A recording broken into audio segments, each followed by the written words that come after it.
Hi guys, तो यहाँ पर बात करने वाले हैं आज हम किसकी सर हम बात करने वाले हैं। अगर पेपर में क्वेश्चन आता है जिसपे कैरेक्टर स्केच या कैरेक्टराइजेशन पे बायस क्वेश्चन पेपर में आता है, then how we guys are going to write an answer, क्योंकि हमने सर कैरेक्टर स्केच तो तैयार ही नहीं की।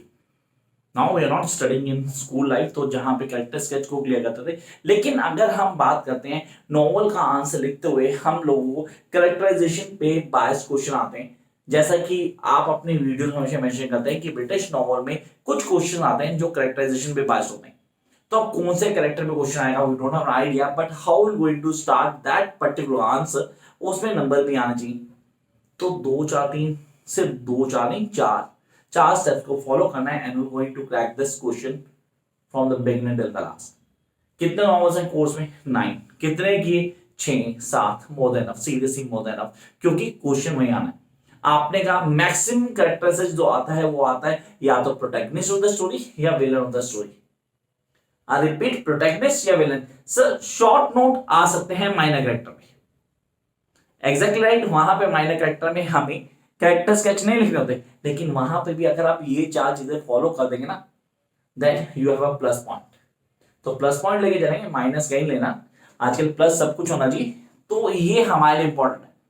तो आपने कहा the first thing that comes on mind while writing the answer, suppose मेरे पास कैरेक्टर स्केच आ गया किसी एक डोमिनेंट कैरेक्टर का, सर पिप का आ गया from the Great Expectation, and I don't know how to write on character sketch because I have not been prepared. How would I am going to write on the answer? तो मैं लिखने के लिए मुझे conceptually clear करना पड़ेगा। The beginning I am going to start from not Pip, from the author. Sir author के बारे में जाऊंगा, मैं चार्ल्स डिकेंस के बारे में बता रहा हूं। सर चार्ल्स डिकेंस ने लिखा है, नहीं लिखा तो डोंट केयर, मैंने एक नाम ले लिया रैंडमली, चार्ल्स डिकेंस। सर शायद उसने लिखा है। तो यहां आपने बोला सर चार्ल्स डिकेंस के राइटिंग स्टाइल पे कमेंट करूंगा मैं। I start writing through the author point of view. तो किसी कैरेक्टर को कोई कैसे प्रेजेंट करता है। Such as you are watching this video and really having a firm faith किया सर जो बता रहे हैं डेफिनेटली अगर हम इसको लिख के आएंगे पेपर में, will have a edge in a paper, तो हम एक प्लस पॉइंट लेके चलेंगे। इसलिए वीडियो बना रहा हूं, है ना। 1 2 3 तीसरी वीडियो बाकी है, वो भी जल्दी आ जाएगी। तो आपने कहा 3 टॉपिक्स कल के पेपर में मिलने वाले हैं, तो हमें तैयार होने चाहिए that how to present answer. हम उस आंसर कैसे लिखेंगे, किसी भी चीज पे रेलिवेंटली कितनी इंपॉर्टेंस देनी। तो शुरुआत करते हैं हमेशा with the introduction to reader. Sir readers को क्या देना है? ऑथर के बारे में बताना है। फिर हिज और हर रोल। सर ये हिज और हर कौन है? मुझे नहीं पता। हिज और रोल ऑथर का रोल नहीं है, वो उस कैरेक्टर का है। मैंने प्रोटैगनिस्ट में लिखा, भी मुझे कंफर्म करना कि प्रोटैगनिस्ट आता है या कोई दूसरा कैरेक्टर आया है। तो जो भी कैरेक्टर है मुझे उसके रोल को हाईलाइट करना है। Now again a question come in my mind कि सर क्या समरी को ऐड ऑन कर सकते हैं? Can we add the summary? Definitely add करो, लेकिन with that limited addition. I repeat, with that limited addition, जितना पूछा गया। मुझे पूरी कहानी नहीं लिखनी, मेरे एक कैरेक्टर से बाय स्टोरी को उठाना है, वो उस पार्ट को वहां मेंशन करना है। और मेंशन करने का भी एक डेलिबरेट वे होता है, मतलब उतना दिखाओ जितना जरूरी है, क्योंकि वो काम करता है। डेफिनेटली वो आपके लिए काम करता है, and you guys are able to get the attention of the reader while you are presenting the facts from the test that you go through. So this is something very important, और ये आपको बहुत आराम से implement भी करना हो।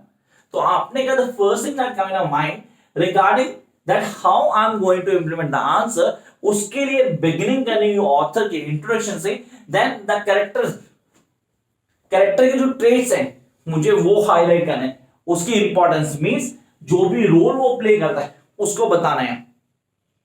तो ये तो सिर्फ फर्स्ट हाफ हुआ गाइस, अभी तो काफी स्टेप है क्योंकि अभी 3 बाकी।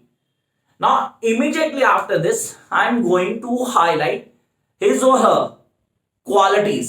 से क्वालिटीज दो हो सकते हैं, फिजिकल ट्रेट्स हो सकते हैं, उसका फिजिकल ट्रेट क्या था, and along with the physical traits there are some other qualities that we guys need to mention.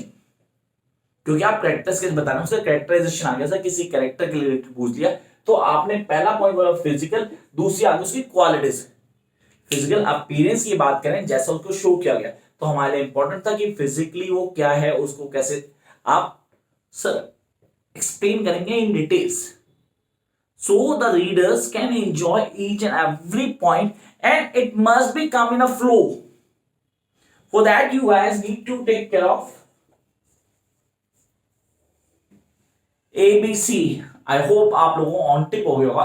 That is accuracy, balance and consistency while writing the answer of any of English literature. आपको तीन चीजें on tip होनी चाहिए. तो आपने कहा accuracy, balance and consistency, and I hope that you guys are going to follow this. तो यहां आ गए हमारे दो steps, the first two steps. The first we guys really introduce our readers the author point of view regarding that particular character which was being asked by the examiner, and then we guys are going to highlight his traits, sort of importance, his role, and then we're going to mention about the qualities. It may be the good or the bad quality that will be mentioned. If maybe the villain was being asked, so his bad traits, and along with that physical appearances. तो ये सारी की सारी चीजें हमें on tip पहुंची, and I hope हम इसे फॉलो भी करें बहुत easily. And now I will come to the next phase, the fourth one, the views of other characters. Now we guys need to clear the views of other characters.